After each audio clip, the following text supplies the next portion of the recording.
Kursk region. How do Russian troops retake those villages? Hello, Pablo. Well,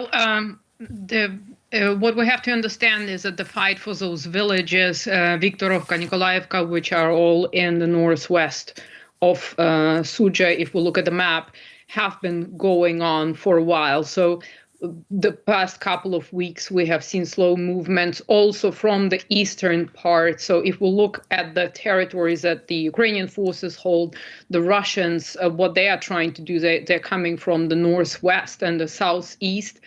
And allegedly, to some reports, they have also crossed over into the Ukrainian Sumy region and might be controlling or put Basivka in the gray zone with the idea of cutting off the logistical support for the Ukrainian troops, which is the main of them being the road N07, which, according to the Russian MOD, the Russians are now, at least they have fire control of the road and they can use their drones.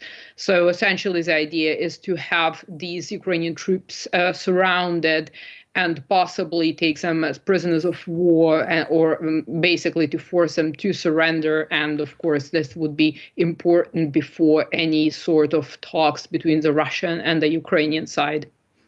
Marina, what does this mean for the Ukrainian offensive on Russian territory? Is it failing?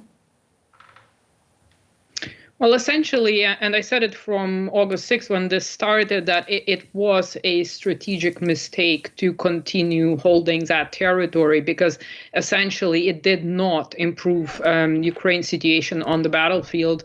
Quite the opposite. The Ukrainians have lost a few key logistical hubs in the Donbass. We have Chasiv Yar now as well, Zaporizhia. So essentially, it didn't favor Ukraine in any way except for prolonging the line of contact with the lack of manpower that Ukraine faces is not exactly a favorable position to be in, and to have forces permanently stationed there, meaning they're tied there. They're losing personnel, they are losing technology. So I think that it has been overall not a smart move by the Ukrainian command. The hope was possibly to draw Russian forces to Kursk region and, of course, to use it as a bargaining chip during negotiations. But that might not happen, as we're seeing now this push by the Russian forces. And we're waiting what is going to happen in the next couple of days. Some estimate that in a couple of weeks, the Russians could retake the Kursk region, might happen even sooner than that.